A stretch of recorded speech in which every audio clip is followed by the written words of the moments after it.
In this video, I will be discussing two types of statistical studies that are used to collect data. These two types are observational studies and experiments.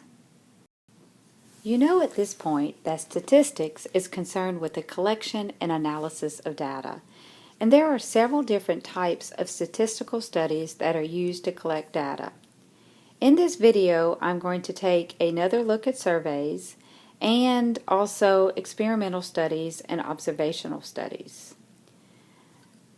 Remember, statistical surveys are used to collect quantitative information from a specific population. Now, surveys may involve answering a questionnaire or being interviewed by a researcher. And as mentioned before, there are advantages and disadvantages of surveys. The advantages are that they can be administered in a variety of forms. You can have telephone surveys, mail-in surveys, online surveys, you can have mall interviews, and they are also very efficient for collecting data from a very large population. And you can use surveys for a wide range of topics. Now, there are some disadvantages of surveys, and that is they are dependent upon the respondents' honesty and their motivation when answering.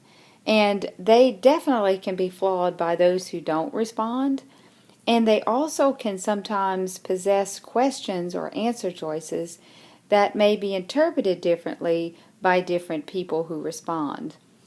And so when you are making a survey, it needs to be a well-designed survey by making sure that the sample population used is random.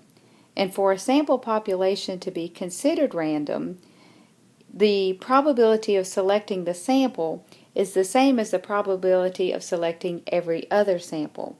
Because, as we've noted earlier, when a sample is not random, bias is introduced, which may influence the study in favor of one outcome over other outcomes.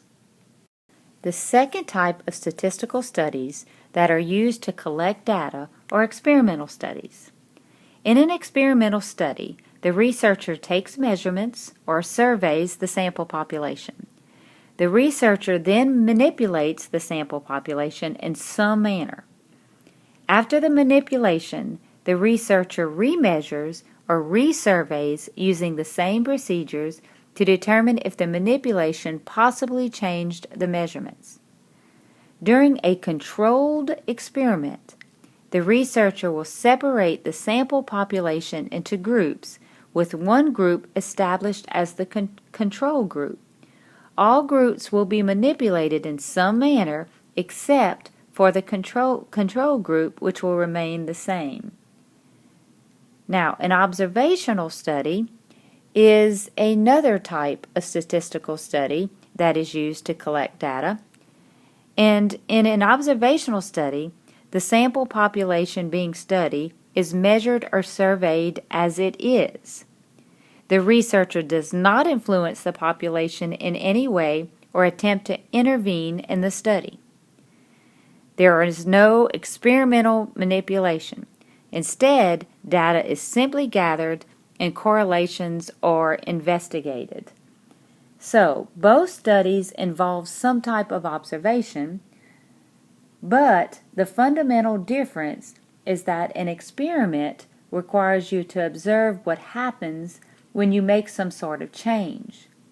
An observational study finds the relationship between changes that already exist. It is the method used when it would be impractical or unethical to cause the change yourself. Examples are studying the effects of smoking on birth defect rates. That would be unethical to try to manipulate that. Or on what things do people spend over $1,000 when unexpectedly given a large amount of money. This would be impractical because you wouldn't want to give people $1,000 to go see what they spend it on.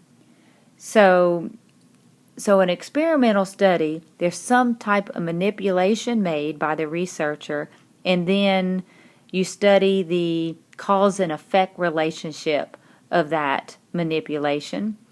Where an observational study, you just the change already exists, and you just study what is happening as it is. You don't make the change.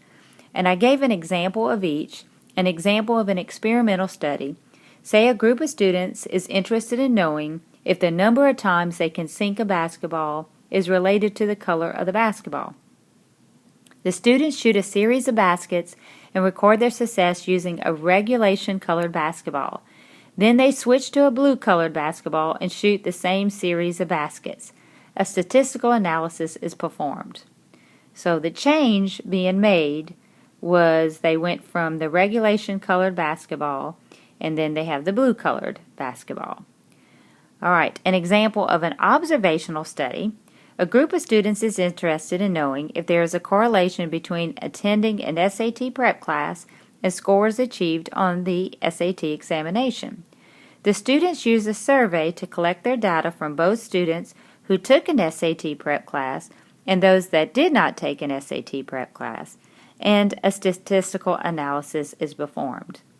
So as you notice in the experimental study, a change has been made. There's been some type of manipulation changing the color of the basketball, whereas in the SAT prep class, the change was already there. Students already either attended an SAT prep class or didn't, and they just surveyed each. So the researcher did not make the manipulation themselves. This is the end of the video on observational studies and experimental studies.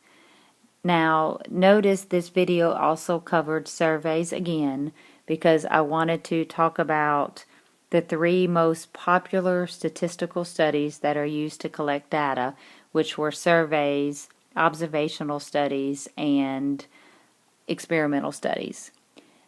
Now make sure you complete your WSQ in your spiral notebook.